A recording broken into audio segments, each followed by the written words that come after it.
A few moments later. Film ini dimulai dari seorang gadis yang sedang mengalami masalah yang cukup berat. Gadis ini bernama Kanoko. Kanoko digambarkan sebagai gadis yang penyendiri dan antisosial. Ia menjadi seperti itu karena ia tidak memiliki tujuan hidup. Bahkan ia berpikir bahwa dirinya tidak berguna, lantaran ibunya meninggalkannya dan menitipkan kepada neneknya. Dan karena hal tersebut ia tidak mempercayai seseorang lagi. Jadi ia hanya percaya kepada kemampuannya saja untuk bertahan hidup. Cerita bersingkat lagi saat ia melihat sebuah kelompok yang memakai pakaian warna-warni di saat kerjanya, di mana kelompok tersebut memberinya selembaran foto yang dipenuhi kota berwarna. Hal tersebut membuatnya tertarik karena bisa saja kota itu membuat hidupnya berwarna. Mengetahui hal tersebut, ia pun langsung mencari tahu tempat itu. Ternyata tempat itu berada di negara Meksiko, tepatnya Guanajuato. Setelahnya, ia mencari agen travel ke tempat tersebut. Namun untuk pergi ke sana, ia harus mengumpulkan uang sebesar 300.000 yen. Hal itu membuatnya bimbang, karena biaya terlalu besar. Namun ia tidak menyerah. Ia pun mencari pekerjaan yang memiliki gaji 300.000 yen. Tak berapa lama, ia pun menemukan pekerjaan yang menggajinya seperti itu. Usut punya usut, ia diminta menjadi supir dari orang-orang aneh. Bisa jadi orang tersebut adalah gembong obat berbahaya. Oleh karena itu, mereka mau menggaji besar. Namun pekerjaannya tidak berjalan lancar karena di tengah perjalanan ada seseorang yang menangkap mereka. Adegan beralih lagi saat Kanoko dan bosnya ditangkap oleh sekumpulan geng psikopat. Di sana Kanoko menjelaskan kalau dirinya tidak ada sangkut pautnya dengan bosnya, karena ia hanya bekerja untuk mereka. Namun tetap saja ia dipukul sampai pingsan. Setelah tersadar, ternyata ia berada di sebuah restoran yang bernama Dinner. Di sana ada orang berpakaian seperti koki. Ternyata orang tersebut adalah pemilik restoran ini. Orang itu bernama Bombero. Setelahnya Bombero menjelaskan kenapa Kanoko bisa berada di sini. Ia bisa ada di sini karena ia telah dibeli oleh bosnya. Jadi sekarang kehidupannya bergantung kepadanya. Alhasil, ia memaksa Kanoko untuk bekerja di sini selama 24 jam penuh. Dan jika dirinya membuat kesalahan atau kabur dari tempat ini, ia akan dibunuh. Kenapa demikian? Karena restoran ini bukan restoran biasa, melainkan restoran bagi para pembunuh bayaran. Jadi jika ada kesalahan sedikit, para pelanggan bisa membunuhnya. Dan mulai hari ini, Kanoko akan bekerja di tempat ini. Beberapa waktu berselang di saat Bombero lengah, ia mencoba kabur dari tempat ini.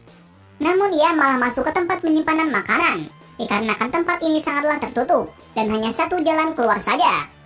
Namun di sini ia tidak bisa keluar dari pintu itu, mengingat pintu keluar hanya bisa dibuka dari ruangan Bombero. Saat berada di sana, ia menemukan sebuah loker yang misterius. Karena rasa penasarannya, ia pun membuka loker tersebut. Ternyata isi di dalamnya adalah sebuah minuman vodka. Mengetahui hal tersebut, ia menyandra minuman itu agar Bombero tidak bisa membunuhnya. Ternyata benar bahwa minuman itu sangat mahal, dikarenakan diva vodka berlapis berlian, yang mana minuman itu hanya disajikan oleh petinggi dari para pembunuh bayaran. Hal tersebut membuat Bombero panik. Alhasil ia menerima kenyataan untuk tidak membunuh Kanoko. Namun ia memperingatkan Kanoko, jika minuman itu sampai hilang, ia tidak segan-segan membunuhnya. Tak berapa lama setelah itu, restoran dibuka, di mana ada salah satu pelanggan setia yang bernama Skin berkunjung. Skin adalah salah satu pembunuh bayaran sekaligus kaki tangan dari salah satu petinggi organisasi. Nah, restoran ini cukup menarik yang mana setiap pelanggan setia mempunyai tempatnya sendiri untuk menikmati makanan. Di lain sisi, Kanoko sedang melayani pelanggan yang bernama Los. Akan tetapi pelanggan kali ini sangatlah mengganggu dirinya, karena ia sering melecehkannya. Bahkan ia mau membeli Kanoko dengan harga 100.000 yen. Namun di sini Kanoko diselamatkan oleh Skin dari kelompok Los. Bahkan ia membeli Kanoko untuk menyelamatkannya. Di sini terlihat kalau Skin menyukai Kanoko. Itu sudah terbukti dengan kejadian sebelumnya. Dan mulai dari situ Los sudah tidak mengganggu Kanoko lagi. Berikutnya Kanoko memberikan pesanan yang diminta oleh Skin. Di saat itu, Skin memberitahu kalau Bombero adalah pembunuh bayaran yang terkenal. Ia mendapatkan restoran ini dari salah satu ketua organisasi yang bernama Delmonico, yang mana Delmonico adalah ketua dari organisasi terbesar di Jepang. Namun 1 tahun yang lalu ia telah meninggal dalam kecelakaan. Di sela-sela menikmati makanan favoritnya, Skin dikejutkan dengan adanya sebuah koin di dalamnya. Karena hal tersebut, Kanoko bertanya kepada Bombero. Bombero menjawab kalau Skin pantas mendapatkan makanan seperti itu. Bahkan ia tidak mau membuat makanan yang sempurna untuk Skin dengan suatu alasan. Tanpa penjelasan yang lebih, Bombero memintanya untuk pergi ke gudang. Saat di sana, ia bertemu dengan seseorang dewasa yang berbadan kecil. Orang tersebut bernama Kid. Ternyata Kid adalah seorang pembunuh bayaran yang sangat brutal. Di saat yang sama pula, Bombero datang dan membawa pergi Kanoko. Scene ini berarti bahwa Kanoko harus berhati-hati kepada Kid. Setelahnya, restoran pun tutup. Lalu Bombero memberikan sebuah minuman sebagai ganti kerja kerasnya hari ini. Namun ternyata minuman itu hanyalah sebuah bius untuk membuatnya tidur. Bombero melakukan hal itu karena ia adalah raja di tempat ini. Jadi apa yang dilakukan Kanoko harus melalui perintahnya. Cerita bersingkat lagi dari salah satu ketua organisasi yang bernama Kofi. Mereka meminta Bombero untuk menyiapkan tempat untuk memperingati 1 tahun kematian dari Delmonico. Karena hari itu semua ketua organisasi dari beberapa wilayah akan berkumpul di tempat ini. Di sini diperlihatkan ada 4 ketua organisasi yang mendiami 4 wilayah, di mana wilayah barat diketuai oleh Maria, wilayah utara Bureizu, wilayah timur Mateba, dan wilayah selatan Kofi. Adegan beralih lagi saat Mateba menemui Kofi. Di sana Mateba memberitahu kalau Delmonico tidak mati karena kecelakaan, melainkan dibunuh oleh seseorang. Buktinya saat kematiannya cincinnya hilang. Namun di sini Kofi tetap menyangkal kalau Delmonico telah terbunuh karena kecelakaan. Di sini juga terungkap kalau Skin bekerja dengan Mateba. Di lain tempat, Bombero mengenalkan anjing peliharaannya yang bernama Kikuchio, yang mana Kikuchio adalah anjing pembunuh yang sangat brutal. Konon katanya ia akan memakan setiap korban yang dibunuhnya. Bersamaan pula, Bombero meminta Kanoko untuk mengembalikan Diva Vodka, karena jika tidak, pemimpin organisasi akan membunuhnya. Namun di sini Kanoko tidak memberinya sekarang. Ia akan memberikan minuman itu di saat hari itu tiba. Beberapa hari kemudian, kita diperlihatkan hal tak terduga, di mana Kid melakukan suatu rencana agar bisa membunuh Kanoko. Alasannya karena ia suka menyiksa Kanoko yang memiliki raut wajah seperti itu.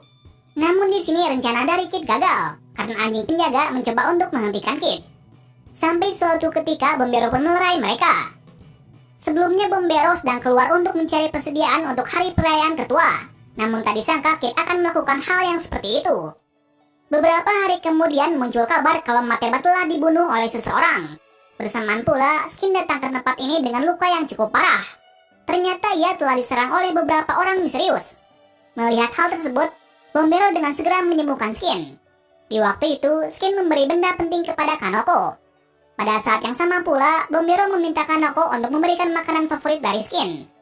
Namun sebelum itu, Kanoko membuang koin yang setiap hari ada di pesanan Skin. Ia melakukan hal itu agar Skin bisa menikmati makanannya dengan sempurna. Setelahnya, Skin merasa senang karena untuk pertama kalinya ia bisa menikmati makanan dengan sempurna. Namun di sini tiba-tiba Skin menggila dan menembakkan semua senjatanya, bahkan hampir membunuh Kanoko. Namun sebelum itu, Bombero menembak Skin hingga mati agar Kanoko tidak terbunuh. Setelahnya, Bombero menjelaskan kenapa ia tidak membuat masakan sempurna untuk Skin. Alasannya, karena tujuan hidup Skin adalah untuk menikmati makanan favoritnya dengan sempurna. Jadi jika ia sudah mencapai tujuannya itu, Skin sudah tidak ingin hidup lagi. Hal tersebut membuat Kanoko shock. Dan mulai dari situ, ia mulai bersimpati kepada Bombero. Karena ternyata ia adalah orang yang baik. Dan sejak saat itu, Kanoko mulai nyaman dengan Bombero. Dengan alasan, di tempat ini ia dipedulikan oleh seseorang. Mengingat dulunya ia tidak dipedulikan lagi oleh teman maupun keluarganya. Cerita bersingkat lagi saat hari perayaan tiba, di mana semua ketua dari organisasi berkumpul. Saat itu Bombero menyajikan seperti yang diminta. Di tengah-tengah perjamuan itu, tiba-tiba Bureizu melukai Bombero, karena ia tidak memberitahu kata terakhir sebelum Skin mati. Dan untuk menyelamatkan Bombero, Kanoko memberi benda yang diberikan oleh Skin. Ternyata benda itu adalah sebuah cincin dan pembunuh dari Delmonico, yang ternyata pembunuhnya adalah Kofi. Hal itu membuat semua terkejut. Singkat cerita, Kofi menjelaskan alasan membunuhnya, yaitu untuk menduduki tahta organisasi. Hal itu membuat semua marah. Alhasil terjadi pertikaian di antara 3 ketua, yang mana mereka semua mencoba untuk saling bunuh demi menduduki tahta organisasi. Alhasil Bureizu yang masih hidup dalam pertikaian tersebut. Setelah mendapatkan tahta organisasi, ia sempat menawari Bombero untuk menjadi bawahannya. Namun Bombero menolaknya, dengan alasan ia hanya bekerja di bawah naungan dari Delmonico, lantaran dulunya ia diasuh olehnya. Berikutnya Bureizu meminta bawahannya untuk membunuh Kanoko, dengan alasan orang luar tidak boleh mengetahui hal tersebut. Akan tetapi Bombero mencoba melindungi Kanoko. Di saat itu kita diperlihatkan aksi dari Bombero yang membunuh semua bawahan dari Bureizu. Hal tersebut membuat Bureizu marah. Singkat cerita, Bombero menutup semua tempat agar Bureizu tidak bisa masuk. Bahkan ia juga menyiapkan rencana untuk membunuhnya. Di sela-sela itu, ia juga mengajari Kanoko untuk menjadi juru masak yang baik dan benar. Ia melakukan hal itu agar kedepannya Kanoko bisa menjadi seorang koki seperti dirinya. Yang berarti Bombero ingin Kanoko hidup dengan bebas. Tak berapa lama setelah itu, Bureizu berhasil mendobrak masuk ke tempat itu. Di sini Bombero pun meminta Kanoko untuk kabur dari tempat ini, sementara dirinya akan menghentikan Bureizu. Singkat cerita, Kanoko berhasil kabur dari tempat ini, sedangkan Bombero meledakkan restoran agar bisa membunuh Bureizu dan kelompoknya. Adegan beralih lagi saat Kanoko sudah membuka restoran sendiri di Meksiko. Jadi saat ini Kanoko sudah pergi ke Meksiko untuk meneruskan restoran dari Bombero. Selain itu, ia menyiapkan sebuah tempat kosong untuk Bombero. Jadi di sini kita belum dilihatkan apakah Bombero masih hidup dari ledakan kejadian yang lalu. Film ini diakhiri dari Bombero yang ternyata masih hidup.